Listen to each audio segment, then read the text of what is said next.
Hello dear learners, PG is here and welcomes you in PG point. देखिए, आज के इस सेशन में हम एक ऐसे टॉपिक के विषय में चर्चा करने जा रहे हैं जो ना सिर्फ आपका टीचिंग एग्जाम्स के लिए इम्पोर्टेंट है, अपितु आप जैसे अपनी डेली लाइफ में, ठीक है, और एनईपी 2020 लागू हुई है, तो एनईपी 2020 से रिलेटेड आपको चीजें तो नॉर्मली भी पता होनी चाहिए। क्यों?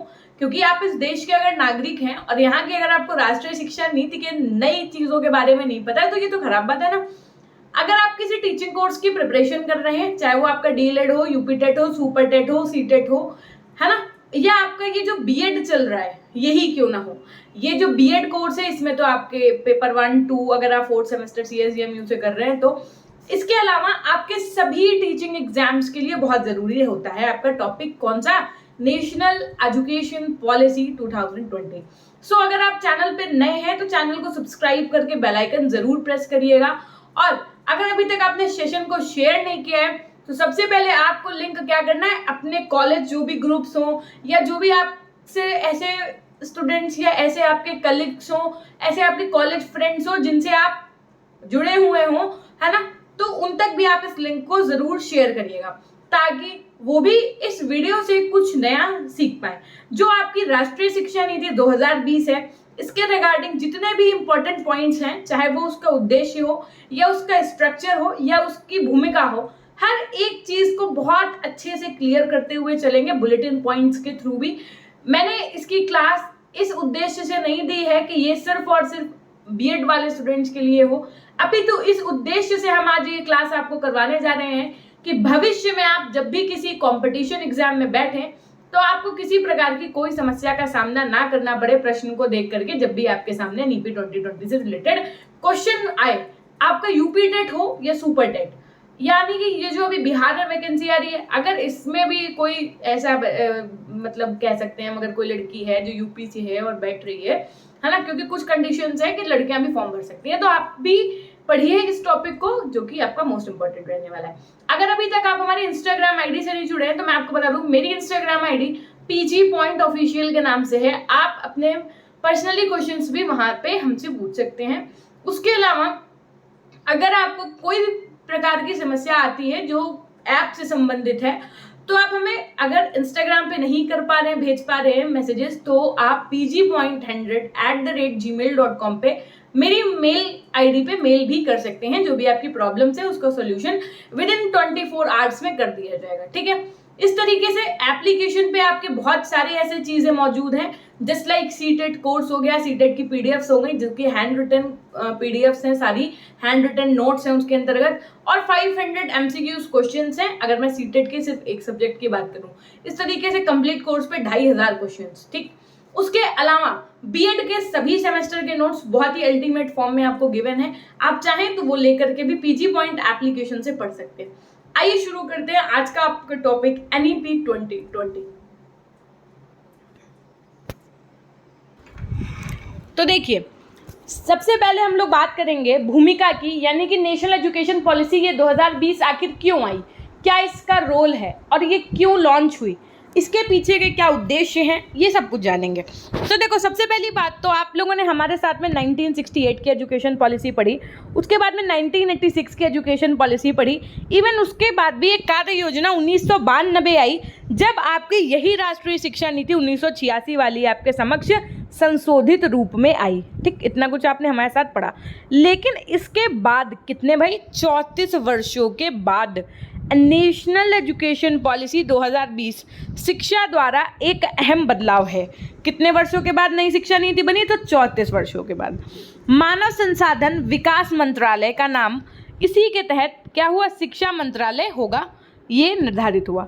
ISRO यानी कि इसरो, ठीक, वैज्ञानिक पद्म विभूषण से पुरस्कृत वैज्ञानिक आदरणीय कस्तूरी रंगन की अध्यक्षता में 2019 में भारत सरकार को रिपोर्ट पेश किया गया। क्वेश्चन पूछा जा सकता है, देखिए हर एक पॉइंट इंपॉर्टेंट है, मैं कहती हूँ आपके जो क्वेश्चंस बनेंगे वो इन्हीं से पॉइंट से रिलेटेड पूछे जा सकते हैं। तो किसकी आदरणीय कह सकते हैं कि किसकी अध्यक्षता में 2019 में भारत सरकार को रिपोर्ट पेश की गई, तो कस्तूरी रंगन जी की अध्यक्षता में, ठीक। कब की गई, तो 2019 में। इसके उद्देश्य क्या थे, सबसे इंपॉर्टेंट बात यह है कि इसके क्या उद्देश्य थे, क्या एम थे।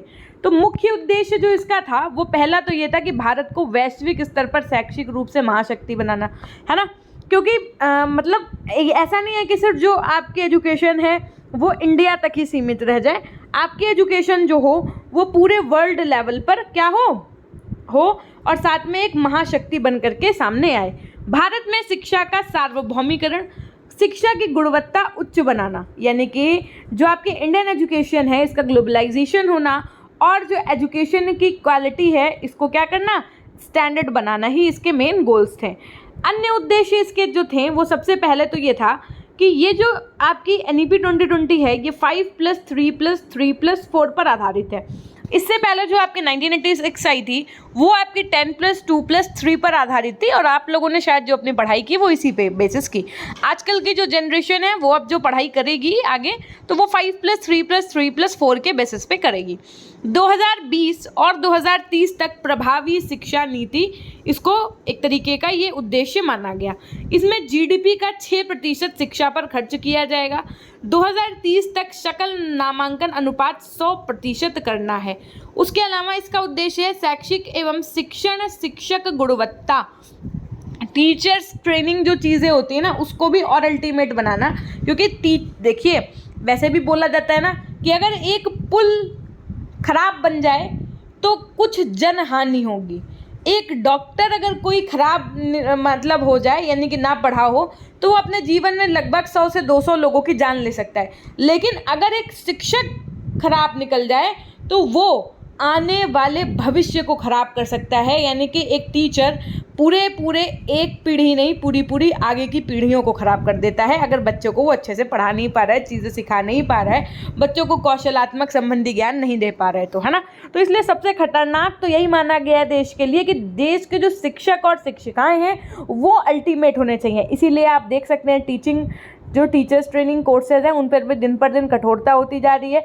उसके साथ में जो सिलेक्शन प्रोसेस है वो भी क्रिटिकल किया जा रहा है ना, ताकि सिर्फ और सिर्फ उन्हीं बच्चों का सिलेक्शन हो जो इसके लिए एलिजिबल हो, जिनके अंदर कुछ करने की कह सकते हैं ना एकदम विल पावर हो, सिर्फ उनका सिलेक्शन हो रहा है। अब चाहे आपकी KVS भर्ती प्रक्रिया हो चाहे आपकी NVS भर्ती प्रक्रिया हो, आपके सामने प्रत्यक्ष उदाहरण है। तकनीकी शिक्षा, रचनात्मक शिक्षा एवं गुणवत्तापूर्ण शिक्षा पर जोर दिया गया इस पे, यानी कि टेक्नोलॉजिकल बेसिस एजुकेशन जो होती हैं जो आपकी क्रिएटिविटी से रिलेटेड हो, और इन पर क्या दिया गया, थोड़ा सा और ज़्यादा प्रयास किए गए कि और अच्छे से चीज़ें हों।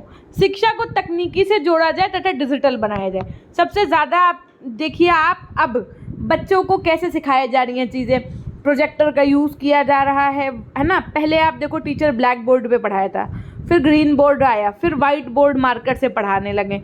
अब आप बहुत अच्छे अगर प्राइवेट स्कूल्स में जाएंगे तो आप देखेंगे कि डिजिटल बोर्ड का यूज़ कर रहे हैं। डिजिटल बोर्ड में बच्चों को फिगर ही नहीं अपितु 3D फिगर्स के माध्यम से पढ़ा रहे हैं। पहले हम लोगों ने जब पढ़ा तो हम लोगों को बता दिया गया DNA का स्ट्रक्चर बेटा ये होता है, ये AGTC हो गए, लेकिन अब जो है वो जीन, गुआनिन, थायमिन, साइटोसिन क्या होता है वो तक बच्चों को जूम कर करके दिखाया जा रहा है ना।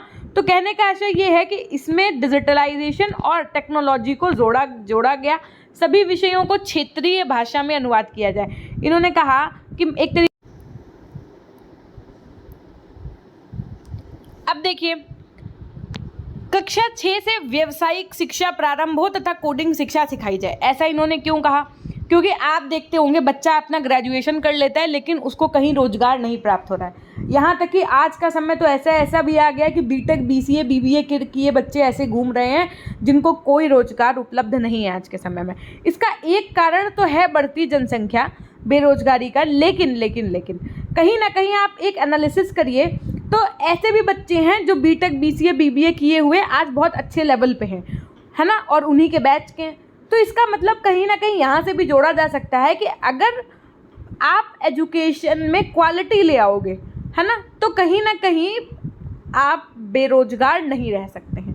ये सच है अगर आप अपने आप पे काम करेंगे तो तो उसी प्रकार में कक्षा 6 से ही व्यावसायिक शिक्षा है ना, और साथ में जो आपकी कोडिंग शिक्षा होती है, कोडिंग जो चीज़ें जैसे लाइक सी लैंग्वेज हो गई, पाइथन हो गई, इन सब पे भी ध्यान दिया जाने लगा। अध्ययन हेतु कई प्रकार के विकल्प चयन का मौका दिया गया, वर्चुअल लैब का निर्माण किया गया, साथ में शिक्षा का सार्वभौमिकरण जस्ट लाइक मेडिकल लॉ, इन सबको छोड़कर इन सबके ग्लोबलाइजेशन पर ध्यान दिया गया।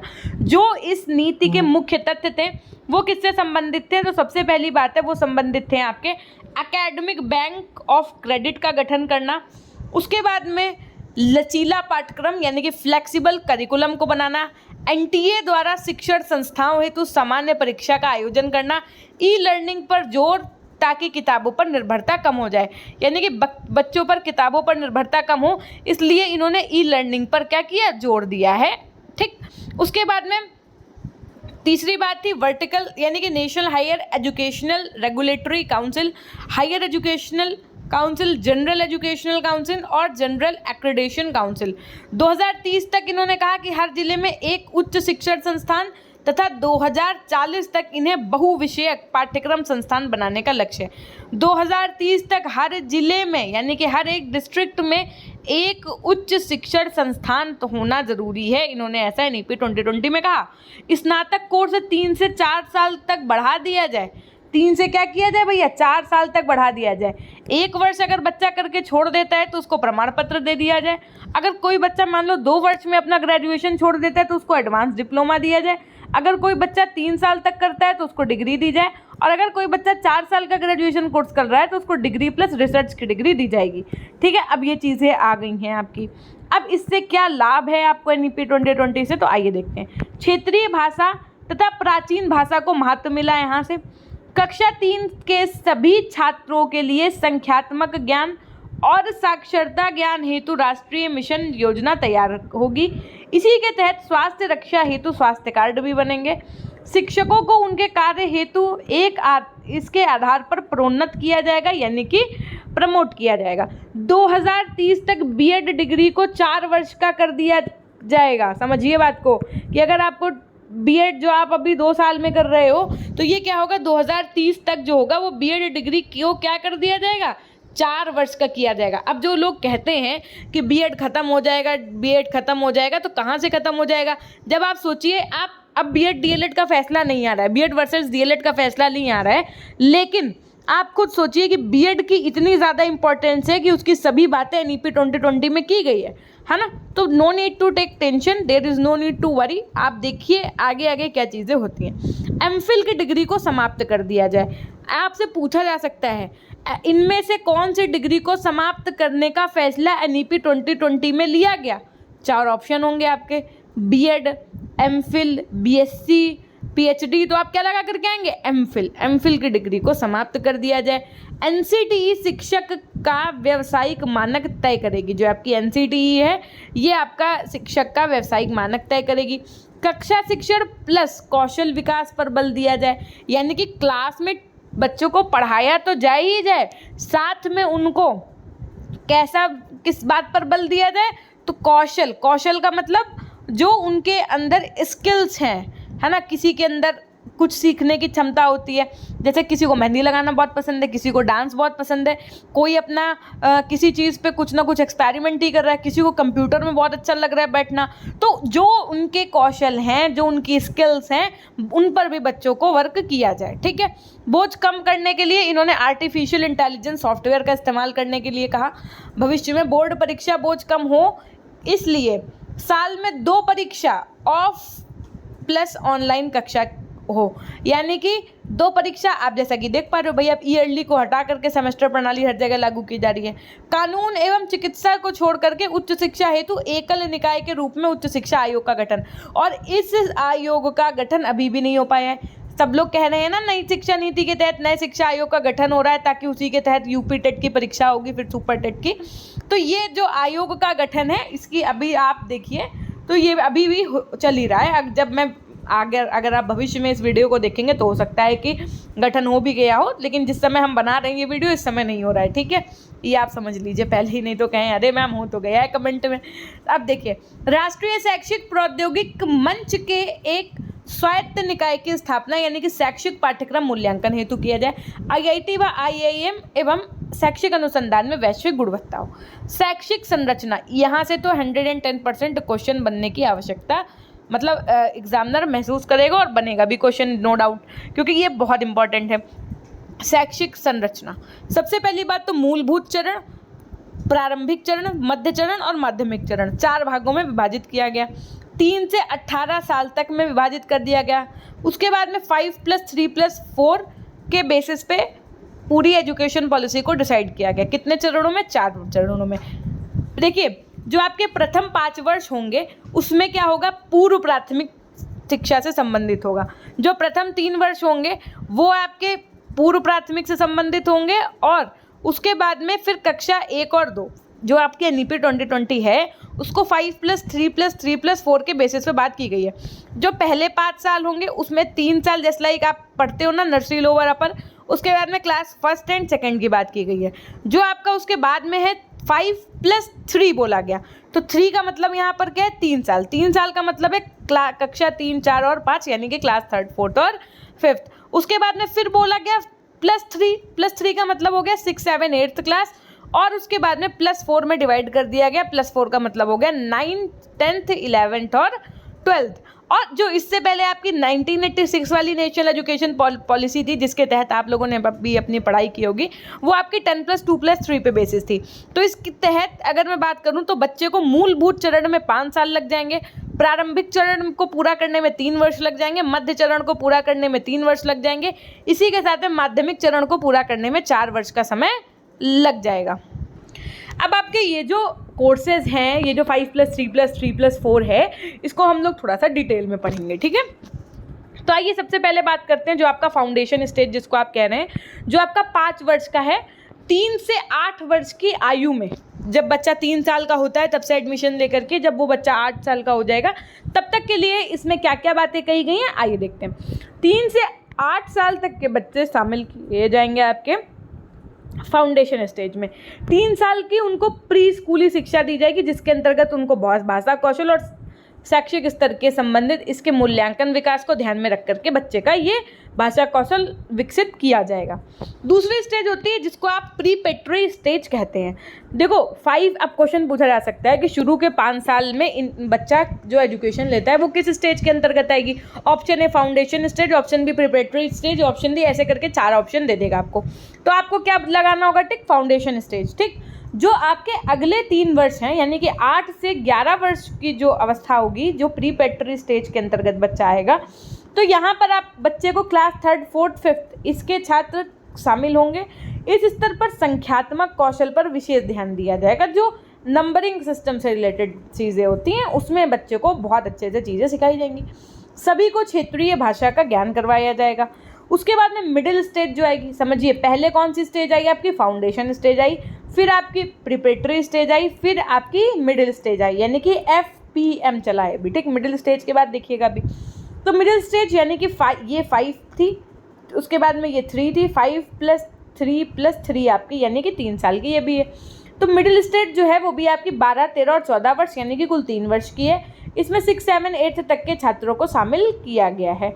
कक्षा 6 से ही कोडिंग सिखाया जाएगा बच्चे को। सभी को व्यावसायिक इंटर्नशिप के भी अवसर दिए जाएंगे बच्चे को। उसके बाद में जब आपकी सेकेंडरी स्टेज आएगी, यानी कि अब देखो पहले आपकी फाउंडेशन स्टेज आई, फिर प्रिपरेटरी स्टेज आई, फिर मिडिल स्टेज आई और अब आपकी सेकेंडरी स्टेज आएगी, यानी कि FPMS। कैसे याद रखोगे? FPMS ऐसे याद रख लो। फाउंडेशन स्टेज जो होगी वो 5 वर्ष की, प्रिपरेटरी स्टेज जो होगी वो 3 वर्ष की, मिडिल स्टेज जो होगी वो भी 3 वर्ष की होगी, सेकेंडरी स्टेज जो होगी वो आपकी 4 वर्ष की होगी। इन 4 वर्षों के अंतर्गत आपके कक्षा 9, 10, 11 और 12 के छात्र शामिल होंगे। बहुवैकल्पिक पाठ्यक्रम का चयन दिया जाएगा। इसमें छात्र किसी विशेष स्ट्रीम के तहत नहीं बल्कि मनपसंद के अनुसार विषय का चुनाव का अवसर मिलेगा। मैम इसका मतलब हमने कहा देखो पहले क्या होता था, पहले कहते थे कि आप लोग हाई स्कूल के बाद में क्या लेंगे, है ना। अगर आपने कहा कि हम साइंस साइड पढ़ेंगे, ठीक, तो पूछा जाता था कि साइंस साइड में भी आपके पास 2 ऑप्शन है, एक बायो का ऑप्शन देते थे आपको और एक मैथ्स का ऑप्शन देते थे, है ना। इस तरीके से चीज़ें थी। अब आप क्या कर सकते थे, जो आर्ट्स साइड वाले बच्चे होते थे उनके विषय अलग होते थे, मैथ्स साइड जो साइंस साइड होते थे उनके विषय अलग होते थे, जो कॉमर्स वाले बच्चे होते थे उनके विषय अलग होते थे। लेकिन अब ऐसा नहीं है। अब अगर आप क्लास अब आप अगर अपनी पढ़ाई सेकेंडरी में यानी कि +4 लेवल पे करेंगे तो आपको क्या है कि जैसे आपको मैथ्स पढ़ने का मन है तो आप मैथ्स का चुनाव कर लो, आपको आर्ट साइड वाला सब्जेक्ट मान लो हिस्ट्री पढ़ने का मन है तो आप हिस्ट्री भी ले लो, आप अपने हिसाब से सब्जेक्ट चूज कर पाएंगे। आपको कॉमर्स का भी एक सब्जेक्ट लेना है अकाउंट, तो आप अकाउंट ले लो अपने मन का।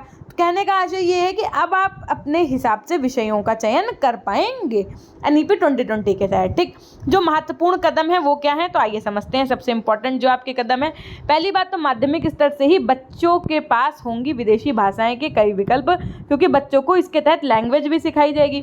मातृभाषा एवं क्षेत्रीय भाषाएं शामिल होंगी इसमें। कक्षा 5 तक बच्चे को मातृभाषा में शिक्षा दी जाएगी और कक्षा 1 से छात्रों को 2 या 3 भाषाएं का ज्ञान दिया जाने लगेगा।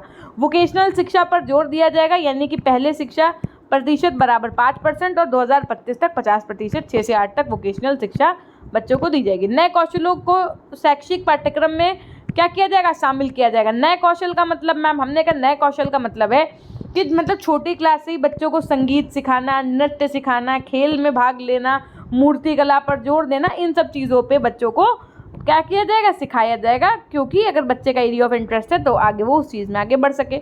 उसके अलावा कक्षा 3, 4 और 5 को प्रतिदिन 2 घंटे का गृह कार्य दिया जाएगा, यानी कि केवल ये नहीं कि इतना सारा बच्चे को होमवर्क दे दिया कि बच्चा घर स्कूल से घर आया तो 6-6 घंटे केवल होमवर्क करता है। इतनी ज़्यादा जो पढ़ाई है उसको लोडेड नहीं बनाएंगे, ये 2 घंटे का ही केवल होमवर्क देंगे। क्लास 3, 4, 5 के स्टूडेंट को, 6, 7, 8 का जो बच्चा होगा उसको मात्र 1 घंटे का होमवर्क दिया जाएगा। क्लास 10 को प्रतिदिन 2 घंटे का, यानी कि जो क्लास 10 का स्टूडेंट है उसको 2 घंटे का होमवर्क दिया जाएगा।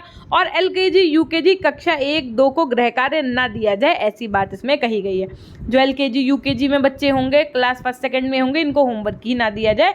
जो भी चीज़ें हैं वो इनको स्कूल में ही पढ़वाई जाए, स्कूल में ही सब कुछ सम्मिलित किया जाए, है ना। अब देखिए ये सब चीज़ें ऐसे हम आपके लिए पॉइंट्स छाट के लेकर के आए हैं जो आपके एग्जाम के पॉइंट ऑफ व्यू से मोस्ट इंपॉर्टेंट है। तो इसलिए हम चाहते हैं कि अगर ये बनाने में बहुत टाइम लगा है तो अगर आपको ये वीडियो पसंद आ रहा है तो आप प्लीज़ लाइक ज़रूर करिएगा, चैनल पर नए हैं तो सब्सक्राइब जरूर करिएगा, और अभी तक आपने बेल आइकन प्रेस नहीं किया है तो सब्सक्राइब करके बेल आइकन प्रेस जरूर करिएगा, क्योंकि यहाँ पर आपको टीचिंग से संबंधित सभी न्यूज़ भी मिलेंगी और उसके साथ साथ जो इंपॉर्टेंट टॉपिक्स होते हैं उनकी क्लासेस भी मिलेंगे, बीएड का सारा मटेरियल भी मिलेगा।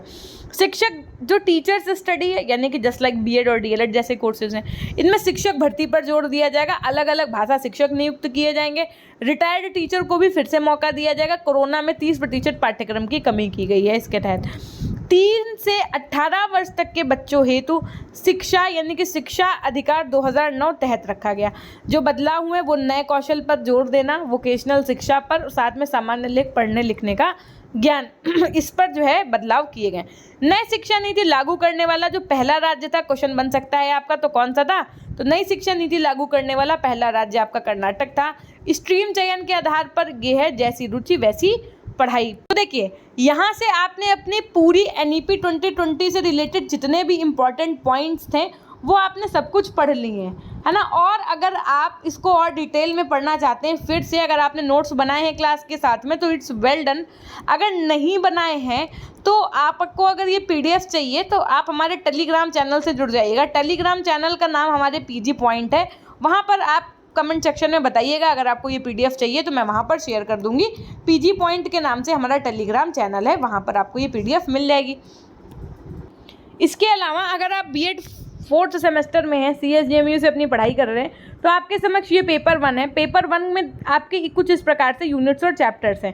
इसके अंतर्गत जैसा कि आप देख पा रहे हैं, चैप्टर 1 जो है वो भारतीय ज्ञान परंपरा का संक्षिप्त परिचय से संबंधित है, जिसके नोट्स कुछ इस प्रकार है। जैसे प्रश्न पूछा जा सकता है MCQs में कि उपनिषद ग्रंथ की संख्या कितनी है, 10, 11, 12, 13, तो आप क्या टिक करके आएंगे, 13। तो इस तरीके से नोट्स दिए गए कि आप आगे अच्छे तरीके से पढ़ाई कर पाएँ। यहाँ तक कि ट्रिक को भी शामिल कर दिया गया है ना। जैसे सांख्य दर्शन, योग दर्शन, न्याय दर्शन, वैश्विक दर्शन है, तो SYNV इस तरीके से आप याद कर सकते हैं उनको, है ना। उसके बाद में अब आपको MCQs की भी प्रैक्टिस करनी होगी, नो डाउट, क्योंकि अगर पेपर MCQs मोड में हुआ तो एक ही कोर्स अगर आप ले लेते हैं पेपर 1 का, तो आप ज़रूर एक बार एक कोर्स पे इन्वेस्ट करके देखिए। इसके अंतर्गत आपको 1300 से ज़्यादा MCQs में क्वेश्चंस मिलेंगे। ऐसा सिर्फ पेपर 1 हमने आपको दिखाया है। अगर आप इसके अलावा पेपर 3 का भी लेना चाहते हैं तो ये आपके जो करिकुलम से रिलेटेड है, इसके अंतर्गत भी आप MCQs देख पा रहे हैं। यहाँ पर भी आपको लगभग 700-800 MCQs क्वेश्चंस मिलेंगे, ठीक है। इसी के तहत जो आपका पेपर 1 और 2 है और 3 है उसके नोट्स भी अवेलेबल हैं। तो उसके लिए आपको क्या करना है, ऐप इंस्टॉल कर लेना है, रेफरल कोड में पीजी पॉइंट डाल दीजिएगा, बाकी जो आपसे डिटेल्स मांगे आप वो डाल दीजिएगा। ई नोट्स के सेक्शन में आएंगे तो भी आपको चीज़ें मिल जाएंगी, कोर्सेज के सेक्शन में आएंगे तो भी आपको चीज़ें मिल जाएंगी। यदि आप कोर्सेज पे क्लिक करते हैं तो आपको कुछ ऐसा इंटरफेस खुल करके आ जाएगा। आप सी ऑल पे क्लिक करिएगा। जैसे ही आप सी ऑल पे क्लिक करेंगे उसके बाद में जैसे रील स्क्रॉल करते हैं वैसे ही स्क्रॉल करके आप नीचे आइएगा। यहाँ पर ये वाला कोर्स जो दिख रहा है आपको, ये आपके पेपर 1 का कोर्स है। इसके अंतर्गत जो अभी हमने आपको 1 लीनियर नोट्स और क्वेश्चंस दिखाए वो मिल जाएंगे। उसके अलावा फिर आप स्क्रॉल जब वैसे ही स्क्रॉल करेंगे तो ये आपको पेपर 2 का कोर्स दिख जाएगा। अब पेपर 1 और पेपर 2 का कोर्स दिख जाएगा। पेपर 3 जो है वो आपका ई नोट्स के सेक्शन में प्रेजेंट है तो आप वहाँ से ले सकते हैं। उसके अलावा सेकंड सेमेस्टर के भी नोट्स अवेलेबल हैं। अगर आपने अभी तक नहीं लिया है तो ज़रूर लीजिएगा। कुछ बच्चे ऐसे होंगे जिनको क्लासेस नहीं मिल पा रही हैं यूट्यूब पे, मैम कैसे पढ़ें, तो उनको मैं अवगत करा दूं कि सबसे पहले आप YouTube पे आइए, पीजी पॉइंट सर्च करिए। जैसे ही आप पीजी पॉइंट सर्च करेंगे आपके सामने कुछ ऐसा इंटरफेस खुल करके आ जाएगा। जैसे ही ऐसा इंटरफेस खुल करके आ जाएगा यहाँ आपको होम दिखेगा, वीडियोस दिखेगा, शॉर्ट दिखेगा, इसी के साइड में आपको प्लेलिस्ट का ऑप्शन दिखेगा। ठीक है, जैसे ही आप प्लेलिस्ट का ऑप्शन दिख जाएगा यहाँ पर आपको सारी क्लासेस मिल जाएंगी। पाठ्यचर्या विकास की प्रक्रिया, इस पर आप क्लिक करिएगा, टिक कर लीजिएगा, आपके पास प्लेलिस्ट सेव हो जाएगी। इसकी सारी क्लासेस आपको देखनी है। ये जो आपको 18 दिख रही हैं अब ये लगभग 30 क्लासेस के आसपास हो गई होंगी। आज ये टॉपिक करवाने के बाद में आपका ये जो पेपर 1 है ये भी हमने पूरा कंप्लीट कर दिया है, तो ये भी क्लास आप पूरा देख सकते हैं। पेपर 2 के लिए भी ये इंपॉर्टेंट पार्ट है आपका, यहाँ से ये भी कंप्लीट होता है आपका। ठीक, इस तरीके से आपको एमएड की अगर कोई इन्फॉर्मेशन चाहिए तो वो मिल जाएगी आप लोगों को, यूपी टेट की कोई इन्फॉर्मेशन चाहिए तो वो मिल जाएगी आप लोगों को। बस प्लेलिस्ट में आना है और आप लोगों को स्क्रॉल करते करते सब चीज़ें देख लेनी है। ठीक है, इस तरीके से यहाँ से आप लोगों का क्या कंप्लीट होता है, एनईपी 2020 नेशनल एजुकेशन पॉलिसी का टॉपिक भी कंप्लीट होता है और आप ये चीज़ें भी समझ गए। इसके समक्ष हम आपको एक बात और भी बताना चाहेंगे, अगर आप भूल गए हो कि जो हमारी इंस्टाग्राम आईडी है वहाँ से आप जुड़ना नहीं भूलिएगा। पीजी पॉइंट ऑफिशियल के नाम से है, वहाँ आप अगर फॉलो कर लेते हैं और अगर आपके कोई क्वेश्चन है पूछते हैं तो उसका जवाब भले ही विदिन 24 आवर्स मिले लेकिन मैं ही दूंगी। उसके अलावा पीजी पॉइंट जो है इस नाम से हमारा ट्विटर अकाउंट भी है, साथ में टेलीग्राम भी है जहाँ पर आपको हम ये पीडीएफ शेयर कर देंगे। ट्विटर अकाउंट, टेलीग्राम अकाउंट हमारा इसी नाम से चलता है ना। और अगर आप लोगों को कोर्स लेने के बाद में भी कोई समस्या आ रही है तो आप pgpoint100@gmail.com पर हमसे संपर्क कर सकते हैं, क्योंकि ये आपकी पेपर 1 की हम एक तरीके से कह सकते हैं लास्ट क्लास और उसके साथ में पेपर 2 की भी क्लास है। तो आप ये मतलब दोनों से रिलेटेड क्लास है, तो आप इसको क्या करेंगे, कमेंट सेक्शन में कमेंट ज़रूर करिएगा। ये हमारी आपसे क्या है, एक रिक्वेस्ट है जिसको आपको मानना पड़ेगा। ठीक है, कमेंट सेक्शन में कमेंट ज़रूर करिएगा कि क्लास कैसी लगी। चैनल पर नए हैं तो सब्सक्राइब जरूर करिएगा। अगर वीडियो अभी तक आपने लाइक नहीं किया है तो लाइक ज़रूर करिएगा। थैंक यू सो मच, मिलते हैं हम आपसे नेक्स्ट वीडियो के माध्यम से। तब तक के लिए अपना ध्यान रखिएगा। धन्यवाद।